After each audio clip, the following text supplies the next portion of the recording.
this is funny. This dude on the right side, the financial advisor, has monogrammed cuffs, a $3,000 suit on, $400 shoes, and that dude's in a t-shirt and shorts. And we're talking about that guy's money, and that's the guy who has the ability to make money in the world. This guy wants to get a transaction of it, or a piece of the transaction, by investing in somebody else's business. I'm like, God, and then that was the beginning of the fallout for me in the agency.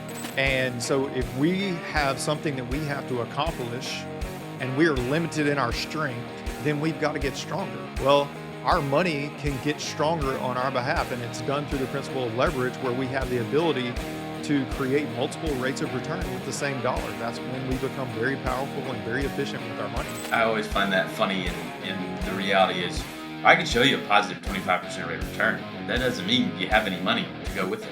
And people need to realize there's a big difference between the money that you actually have and the return that you actually have. Welcome to the Cash Flow Legends podcast with your hosts Nate, Brandon, and Brock. Remember, our insights are not direct financial advice, so consult with your financial team before making any decisions based on the topics discussed in this show.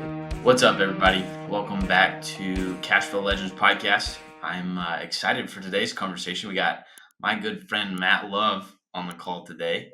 What's up? We're missing Brandon, but we'll do a great job with Matt between me and Nate. So, Nate, why don't you kick us off first by introducing Matt a little bit more? He's got a book coming out and some cool stuff going on, and then start us off with some questions. Well, first off, I was tempted to wear a hat today since Brandon wasn't going to be here, just as a fun thing. Some people will get that. But Matt, just right out of the gate, I got a question for you. Do you have pants on right now? If I told you the answer, then your curiosity would go away. So I'm not saying anything. So here's why I asked that question. We met a couple years ago at the And Asset Mastermind conference. That's right, And yeah. Matt, I remember your presentation so well because you had gym shorts on and a sport coat, Yeah.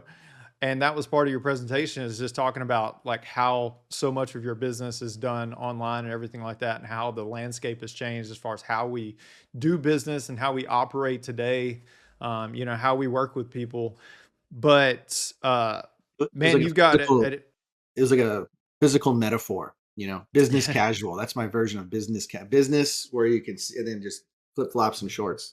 But we, all three of us operate in very similar spaces. Our values and thoughts around money are very much in alignment with one another. You've got an incredible business that you've built, and you've got a new book that's going to be coming out in the next few months. And so, man, we're just excited to have you on here as a friend and colleague and somebody we can hang out with. Hey, man, thanks for having me. Hopefully we can disagree on something here so we can give a little bit of entertainment, Oh, man, we will see. Matt, you're... Question, so is Cash Flow Legends, this podcast name, the Z, I was thinking that the Z is for like Gen Z, like Generation Z. It was my idea.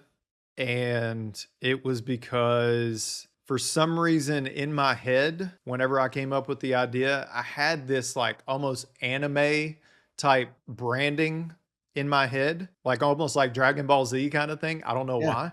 Yeah. But so that's where the Z came from. Okay, cool. I like it. Obviously, we went a different direction, but yeah. Yeah, I mean, but you're talking to a younger audience. I mean, we can talk to any age group, obviously, but I think a lot of what you teach too is for a younger audience, and I think that would go well, for the Gen Z. I think the Gen Z I know more Gen Z millionaires than I do 50-year-olds. Me too. Well, that's because you are like, how are you? Can you drink yet, Brock? How old are you? Just turned 26, so yes, I can drink. Okay, all right. Do you own a razor? I do. Okay. It's like one of those training ones. It doesn't really actually have blades in them. Yeah, you don't even need the shaving cream yet. You just kind of do the dry shave, a couple spots, and then you're out. Yeah. I like it. Awesome. Well, let's jump in. Matt, you have a genius mind when it comes to marketing, when it comes to putting some incredible stuff out there on the internet and producing things in a way that is very easily drawn. So why don't you tell us a little bit about your background, how you got started, and then how you became just a savant at drawing and writing. I wouldn't use any of those words, but I do enjoy simplifying this. And so here's why. So my background, I went to college for architecture. because I wanted to own my own practice, and I love the idea of design with reason. Okay. Architecture is this beautiful marriage of objectivity and subjectivity, meaning there's principles that go into how a building stands up. It's not a whimsical cartoon. I went to art school in Denver and I lasted 2 weeks. I quit and drove home. I couldn't handle it. I needed more structure for the design and the reason behind what we're doing. And it's not to slam, cartoons. I love animated movies, computer animated movies. It just wasn't me. And so in architecture, I really found a lot of joy in following rules and then creating around those rules, based on structure and what could be done with compression and tension and different materials. The profession of architecture failed me. I did not enjoy that. We did high end residential. And so you're working with really wealthy people. I'm just they call it a CAD jockey, computer aided design jockey, sitting in a little cubicle. And my old boss was super cool, man. I love that office. They said, we'll make the steak, but you make it sizzle. Because they would do their drawings and then I would make them look really cool on the computer so that people would actually feel alive rather than looking at a static computer rendering. So I learned early on that you got to make stuff look fun. And I saw the writing on the wall that I didn't want to be an architect. So I got out, I moved to Chicago, and I basically designed garages, man caves, dude. This is when I developed my first pitch too. My first idea of what like an explanation of services is. They said, Matt, what do you do? I asked my buddy, what do you do? He goes, I design garages. Well, that doesn't make any sense. Like design a garage? What do you do? So after a month in there, I came up with this. I love what I do. When people say, what do you do in Chicago? I love what I do. I let the man take control over the last room of the house that he can call his, the garage. And we do flooring, cabinetry, car lifts. We make it a man cave. And people would be like, wow, that is awesome, man. I'd show them pictures and we would get so much business. And so in Chicago, what I learned was if I can help other people get what they want, I can get paid really well. I doubled my income as an architect in the first 9 months in Chicago. And I realized I'm never going to do drawings again. You're underpaid. And I'm going to go chase this dream. And around that time, my buddy, his mom passed away and he inherited an IRA from his mom. And I watched my dad help my friend teach him how life insurance works. And at the time, I owned life insurance and I had used it over and over again. I also had an old IRA from when I was an architect that I had never used. So regardless of account value, which one brought more value to me? The life insurance, because I could use it over and over again. I didn't care about the account value. And so that was a learning point. And then you asked a question, which I'm finally going to get around to answering. I was frustrated coming into the business by learning from these guys that had been in here, been in the business, financial planning business for 30, 40 years. And they tell you what to do and how to do it. And here's what, but they don't have a structure. They don't know what they're doing. They're in glorified sales. And at the end of the day, what they're doing is they're taking assets out of the pockets of the investor, the consumer, putting it in the pockets of Wall Street which is basically a glorified casino, but it's popular, so it's not considered a casino to everybody. And then they take a cut of the transaction. Just like when I would take a cut of the transaction of selling a garage, these guys then can take a cut of the transaction gambling on Wall Street, regardless of the performance. And I got frustrated with that. I'm like, clients don't have to be exposed to that kind of risk. And you butt heads with the higher ups and eventually you find your own voice and get confident. I have, naively confident in myself, which is, good or bad. So I just decided to keep going in that direction. Speaking of confidence, on Facebook, under your profile, it says fashion model. Yeah, I think I was just selecting from the drop downs, and that seemed the most appropriate. I mean, anyone watching the video, you would understand. It's those blue eyes you got, Matt. I think what I'm surprised the most about is the fact that they had computers when you started. That's incredible. I know. Wait a minute, Matt. How old are you? You know what? You said not to swear, so I'm going to ignore that question. A friend of mine had one of my first podcasts, and we were talking about internet. He does internet marketing for an agency, and he crushes it. They make so much money, and he's talking about how when the internet started, he goes, you were around. What year was that when the internet started? It's like, oh my God, that's so offensive. And then I'm thinking, I was around when it started. I remember in middle school, we had to go to my friend's house for dial-up AOL. Have to wait for the phone, and then we go into the chats and make fun of people and get everybody all riled up. That's incredible. So, Matt, we're pretty much the same age. Yeah, I'm 41 right now. Okay, I'm 42. I'll be 43 in a few months. So, Matt, you were pretty bold in some of the things that you just said there. Wall Street, basically just a glorified casino. Most financial planners have no structure. They've been doing it for 30, 40 years. No structure, but they're just the middle guy taking the cut. So you work a lot with business owners, right? So as you speak to that, you talk about, people don't have to put their money at risk like that. Can you talk to us a little bit more about that and your viewpoint on why Man, business owners how don't much have time do we have? as much as you want? Okay, so here's the I was thinking on the drive home today. Irony is funny. So what's funny about the financial industry is that you get these guys in $3,000 suits talking to real business owners that know how to actually run a business, not just do sales, and convince a business owner to invest in someone else's business in the form of a stock on Wall Street. And they're talking to a guy in a t-shirt and jeans, or the business as a business owner in a $3,000 suit. It's a massive irony that I just sat back in the office one day and I'm going, this is funny. This dude on the right side, the financial advisor, has monogram cuffs, a $3,000 suit on, $400 shoes, and that dude's in a t-shirt and shorts. And we're talking about that guy's money, and that's the guy who has the ability to make money in the world. This guy wants to get a transaction of it, or a piece of the transaction, by investing in somebody else's business. I'm like, God. And then that was the beginning of the fallout for me in the agency. One of the biggest asset managers came to me and said, Matt, life insurance is great. We believe in life insurance, but people can't have all of their money in life insurance. They need assets. I said, dude, I agree with you. But here's the difference between me and you. Their assets don't need to be managed by you in a casino. Their assets can be in their business, a friend's business, a third party business. It could be in real estate for all that I care. It doesn't need to be managed by you where you get a cut of the transaction. That was the beginning of the end of that agency. And that's why I went independent, because I don't need to convince other advisors about what I believe. People out there believe the same thing, and they just need to find an advisor that can help them get what they're trying to accomplish without all that risk. It's funny that you call it a casino because I've said this on Twitter before. Wall Street is just like a casino. There are a few strategic players that are going to profit, but most people are walking in, crossing their fingers, just hoping it's going to work out. Dude, watch a documentary on Wall Street. Watch the movie The Big Short to be entertained. Nobody went to jail. Wall Street is the hedge funds make money. The consumer might have some wins. And here's the thing: you're going to get some clicks on this because you're going to get. I'm going to refrain from some of my comments. You're going to get some very confident keyboard warriors making comments like my mutual fund did 12% or 20% last year.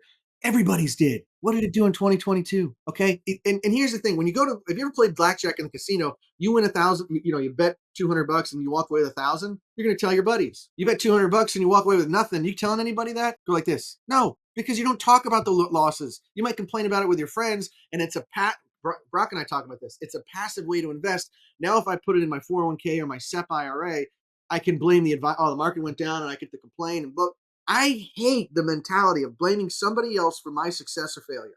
I don't resonate with it at all. Well, and then you got average and actual rate of returns that are just left out of the conversation altogether. You got people who are claiming, oh, I'm averaging this or whatever. Yeah, but what is your sequence of returns? That's what makes more sense. That's where the real numbers are. And I would question the average too, because the statements that I don't know if this is going to pass FINRA SEC. This is not financial advice. This is just my opinion, and please consult some other. We have a disclaimer at the beginning. Okay, we got a disclaimer. I have a friend, or I have a client who gave me their sheet, and it showed the last 2 years. A couple $100,000, which is substantial. The 2 pages. I mean, we almost wish I could pull it up. The 2 pages says rate of return, average rate of return or something, whatever it is, 13.47%. And they're gonna look at that and go, look, honey, we're making money. Go file this in the file cabinet. But if you look down to the next page, they had a lot of money, then they didn't have as much money, and then they had as much money as they used to have.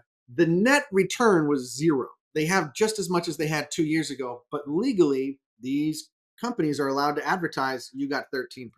No, you didn't. I always find that funny, and the reality is I could show you a positive 25% rate of return, but that doesn't mean you have any money to go with it. And people need to realize there's a big difference between the money that you actually have and the return that you actually have. So Matt, again, you get on some tears when we start talking about the casino, what I'm seeing there is Wall Street. How did you become so convicted in all this? Dude, a couple of things. Okay, I just wrote down 2 so I don't forget. And I don't want to make this long and boring, but hey, this is a podcast and it's all about me. You're not boring, Matt. I love it. Come on. Yeah, okay. And that's all about me today anyway, so I get to talk about my favorite subject. I'm not that egotistical. That's a joke. But okay, two things, and I think these are important. I remember I was having a fairly good year, and this advisor came to our house and said, "Are you going to do X amount of business?" And I said, "I don't know." And he said, "Why?" And my answer went towards coming up with an excuse. And I started thinking of why I wasn't going to get there because of what other people were doing. And as I was talking, I realized I am allowing myself to believe that someone else is holding me back. That was my first epiphany. And I thought, I'm not even going to finish this sentence. And I said, Ken, you know what? It's on me. I haven't done what I should have done. And so that changed my mindset as far as how to be effective, because I was working with people that I were, the joke in the industry, if someone can fog a mirror, they're going to be a client. Well, that is not obviously I have a polarizing personality. Some people aren't going to like me, and that's okay. I don't know why. And so then I realized I don't need to be everything to everyone, and I need to stick to my convictions. So here's what I believe, and I don't need to trade for you. And then the second thing happened, and this is probably a decade ago. And I was learning the LEAP process, which is a phenomenal process of understanding principles with money, which as an architect, that's what I needed in the beginning. I needed the framework of how the financial world works, draw it out on a piece of paper. I can see this thing, money coming in, money going out. LEAP is wonderful. And I remember talking to my father and I was convincing him, I go, Dad, I need the death benefit as a covered asset because it allows me permission to spend out assets elsewhere. And I could put money into an annuity and it's guaranteed I can't outlive this annuity because with this income rider, I'll never run out of money. And my dad's belief system was totally different. It was all about how to get off the radar of the IRS. Well, an annuity will keep you on the radar of the IRS. So it's a trade-off. You're going to pay tax, but you can't outlive your money. And he said something to me out of frustration, which I think was pretty powerful. He said, Matt, if that's what you want to do, go do it. And then I realized I'm trying to convince the wrong people of what I believe for no reason other than self-assurance. So where does my conviction come from? I don't care what anybody else thinks anymore. I want to talk about what I love about what I've done in my own financial world, which has gotten me through some rough times and gotten me through some pretty cool times with, the ability to invest in certain things without taking the risk on Wall Street, without having the government as a partner in my strategy. My family is taken care of, number one. I leverage my family's benefits for my own personal desires for investing, and I have no downside unless I choose to have the downside. I will never be apologetic about that. So just so I'm clear, Matt, you're saying you do not have to be invested in the stock market. Nobody, you don't have to at all be invested in the stock market. Wow, that's mind blowing. Thank you for sharing that. You need to have assets, but you don't need to be in the market to get a rate of return. You don't need a retirement plan to retire, like a 401k. You don't need a qualified retirement plan to retire.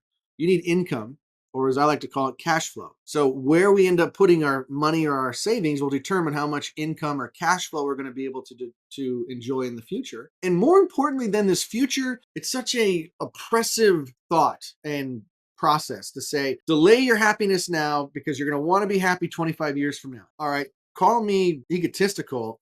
I want to be happy both times. I want to be happy today, enjoy my kids, and be happy in 20 years. And why can't I do both? And that's what the financial industry teaches you, is that you have to delay the gratification. My first client, when my friend's mom passed away, all of her savings was in an account she never touched called an IRA. She died at 61, didn't spend one day in retirement. How'd it work out for her? Not very good. We immediately moved that money into a life insurance policy where he was leveraged over and over again for investing, and he built a house. He would have never built a 4-bedroom, 4,500 square foot house if we didn't do what we did. And now who gets to enjoy that? Him 25, 30 years from now in retirement, or his family today? And what's the equity in that house over the next 30 years? So we don't know. There's no crystal ball. But when you get these advisors say, put money in a locked up government plan, we're going to save you money in taxes, and you're going to be happy in 30 years because you'll be in a lower tax bracket. It's all not real. And the proof is, take the money out. You won't. Yep. Save 10, chase 10, wait 30. Yeah.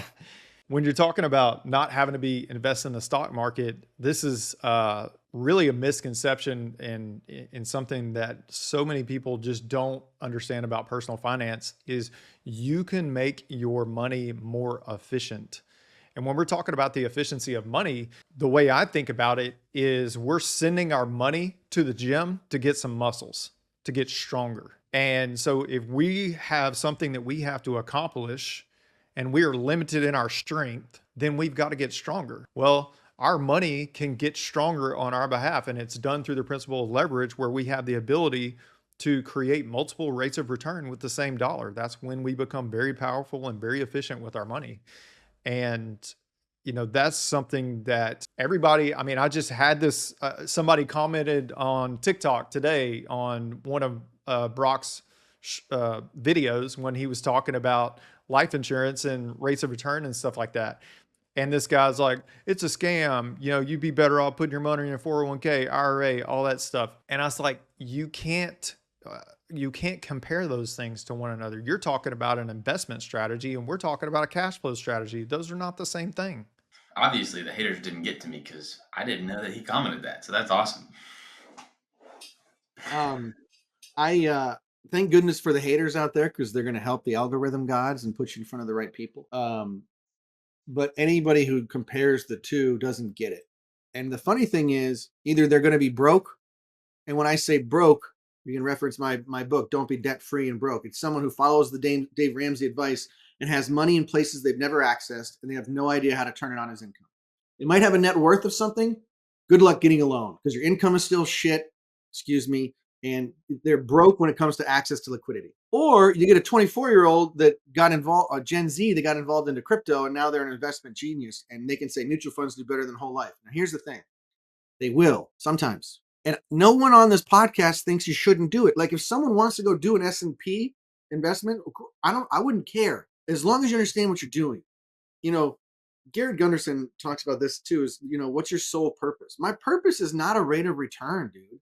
And for a 25-year-old with no kids and no wife, cool, dude, buy some Bitcoin, man. Like you're going to get a great rate of return. I hope you could lose it all, but I don't care because the people that we want to work with are in their 40s right now or in their 50s. And they're going, there's got to be a better way. They've paid off the house. They put their kids through college or they're saving for college and they don't have any access to capital.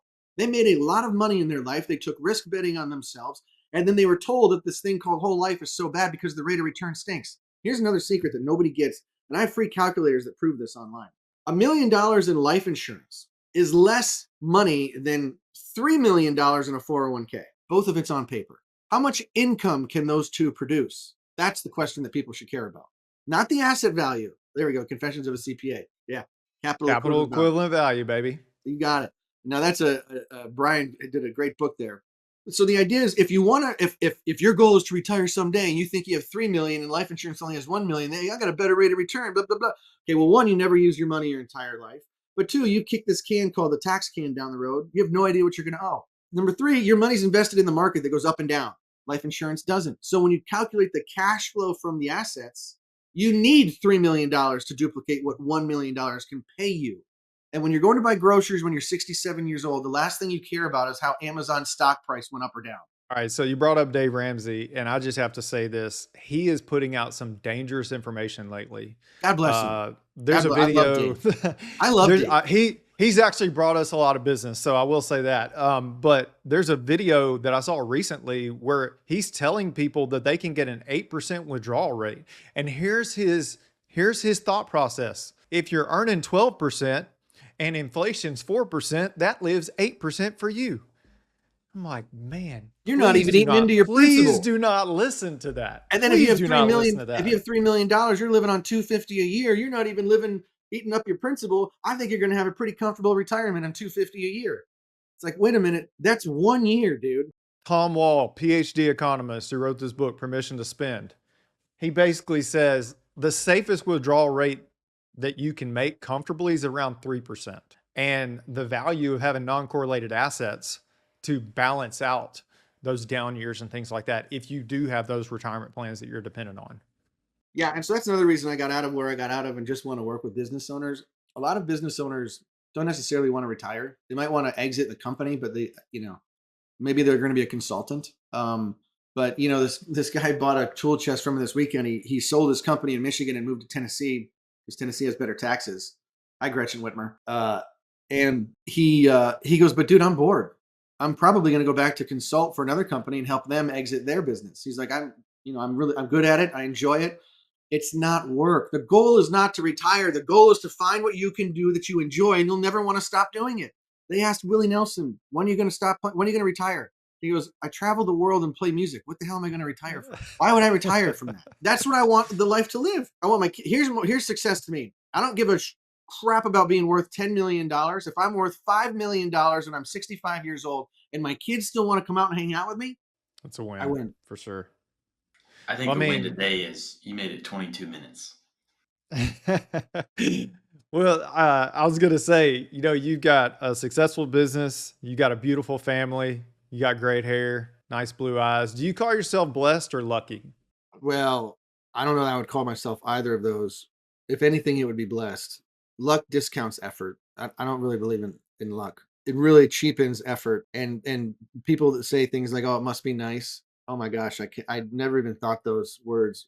If someone is in an enviable position, my thought is, how can I get there? And now I want to go talk to that person. Not, well, it must be nice, and then discard whatever they went through to get to where they are. Short of being a trust fund baby, there's probably a lot to learn if there's someone in a better position. I don't know, dude. I would say blessed. Yeah, man. One I of got blessed. one Not of the with my things physical that features, dude. All I'm thinking about are my 3 girls when I say that. 4 girls. Hi, Stephanie. so here's a fun fact about my hair, since we're on the subject. You dye it, don't you? You 40-year-old. No, no, I don't use any product in my hair. I style it with water in the morning and it stays like this all day. It's crazy. Okay, you got to take a shower. That looks so greasy. So, anyways, I don't know, who originally said this, but I've read it in a lot of different books about just practicing gratitude and everything like that. And one of the things that has just helped me remain humble is writing down 3 things I'm grateful for. And I wish I could say I do that every day, but the times when I really start to feel a little bit haughty, where I feel like I've got it all figured out and things are moving in the right direction or whatever, those are the times that we need to remind ourselves of where we came from and all the things we've been blessed with along the way. And realizing that our effort is what got us here, but also, we found some favor with the Lord simultaneously if we get to experience the joy and the happiness of where we are right now. I think that's a wonderful daily routine. I should probably do the same thing. Matt, you and I, we have a pretty similar story. You're obviously way further along than I am in age. So, we get to share a lot of things that go on in our lives, the good things, the bad things, kind of the struggles that go on. But one of the things that you have become extremely clear of over the past couple months is this notion of building your financial life in a way that you want to build experiences with your family. And 100%. you've gotten to do that with your family here recently and do a lot of great things. So why don't you talk to us a little bit as we kind of wrap up here about, how you want to work with these business owners on living a life on purpose and creating experiences rather than rates of return. One last Yeah. time. Okay. A lot of people get into business because they think they can make money. And the people that do realize that money is not even the goal, because money just allows you to do other stuff. And so the people that really get it inherently aren't chasing a rate of return. They know that they want their money to grow, but they're not obsessed with risk. And most of them consider themselves conservative. And then I always laugh and I say, okay, well, you're putting your money in a government controlled plan called a SEP IRA. You can't tell me what you're invested in and you have no idea how much is yours. Doesn't sound very conservative. But what was the question? It was about business owners with You building out more your purpose. practice. Yeah. Yeah, so it's the goal isn't the rate of return; it's the ability to do things. And so I don't think a lot of people could even clearly articulate what their purpose is or what their why is, but they know what it isn't. And I think they need permission to not do what others are telling them to do, in the same way that they started their business when everyone around them said don't. Okay, you look at the medical world since COVID happened, and my wife was pregnant during COVID. People question the science, and all of a sudden that was bad. And so, they tell you that it's healthier to eat Fruit Loops for breakfast or Cocoa Puffs than it is to have eggs for breakfast. Who's telling us this? So it's for the people that question what's supposed to happen in the popular opinion. Those are the people that started their own business because they thought they believed in themselves. And so when I tell you that Wall Street's rigged against you, you shouldn't be surprised. Number one. Number two, once you realize the value of an insurance contract is the death benefit takes care of my family if I don't make it. I can leverage then that cash value to go do what I want. I want to go buy a cottage more than buy a 401k. So If you go to 401cottage.com, I have an ebook, and it compares. Instead of a 401k, I want a 401 cottage. With a 401k, I get statements. With a 401 cottage, I get keys. With a 401k, I get stress of the market. With a 401 cottage, I get memories. With a 401k, I get a tax deferral that I owe later. With a 401 cottage, I get tax depreciation and a step up in basis at death. Hello, legacy. My grandkids could go to the same cottage, and the IRS isn't going to take tax on the growth. There's so much more in the world than just chasing a rate of return. And this is where the keyboard warriors are fun. Well, my mutual fund did 20%. Dude, what do you think? I'm not happy for you? Cool. I'm not saying don't get it. I'm saying at some point, you're probably going to want more out of life. And business owners are waiting for someone to show them how to do that, dude. How many you guys work with? How many entrepreneurs sit on money in the bank because they just don't want to do anything with it? They don't want to lose it. And that's the thing. They're conservative. And the thing is, they bet on the only thing that they're 100% confident in, their ability to go make money. And they did it. The last thing they should do is invest in somebody else's business. I think you're 100% correct there, Matt. So I think that's a good stopping point. Is there if there is one piece of advice you could give a business owner, one last piece in about 30 seconds, what would it be? You have permission to keep investing in yourself and your family. You don't need your financial advisor to tell you that you're saving money in taxes by deferring taxes, giving up control. Literally take the same mindset that you took to get to where you are and apply it to what you do with your savings and learn how life insurance works. And so I also got the book coming out. So anybody who wants to buy the book, I know you're going to ask me about that next. It's called The Entrepreneur's Asset, and it goes over the mindset of an entrepreneur, skill sets that we have that are different than others. It goes over financial myths inside of Wall Street. And finally, it gives real life examples of how I can tactically invest in myself, take care of my family, and then leverage that over and over again for business opportunities when I see fit. So that should be out soon. So if you go to theentrepreneur'sasset.com, or it's on Amazon too, you can find it there. We'll link that in the show notes. Sweet. I always wanted to say that. Incredible. Check out the description below. Nate, why don't you wrap us up? Well, Matt, it's been a pleasure for sure. You are our second official guest on the podcast, and you rocked it, man. We had a great time hanging out. Looking forward to all the cool things you're going to be doing, all the cool things we can do together in the future. Eventually, we got to do an event. We got to do an event here in Nashville at some point. That would be amazing. And eventually, the Cash Flow Legends will come on the Matt Love Show. Yeah, and talk about their book. Absolutely. Are you guys really working on one? Not yet, but we talked about it's going to happen. It's going to happen in the future. Yeah, I saw your video that you put out the other day. Nelson Nash wrote the Bible for you guys, which I understand what's equivalent. There's still areas of value that you guys, I think, could build on. So I really say go do that. I think it gives you a lot of authority in the space, and you already have it. Just formalize the process of creation, and next thing you know, it'll be done. Yeah, it's going to be a labor of love whenever we get started on it. So, but Brock it's and I going went to be through good. We went through an exercise on how to write a book, and literally that's what I use to write mine. You take 3 minutes and write out the outline, and then you break it down into chunks, and next thing you know, you have the whole framework right there, and then you just fill it in. Very cool. Well, I hope everybody goes and checks out your book in the coming months. Go to the website. What was the website again? Theentrepreneur'sasset.com, or you can just go to Cashflow Architects. We'll have links there as well. Perfect. Well, thanks for hanging out with us today. And for anybody who's watching, like, subscribe, flip it, twist it, all the things on all the channels. Anything you can do to drive the algorithm in our favor is greatly appreciated.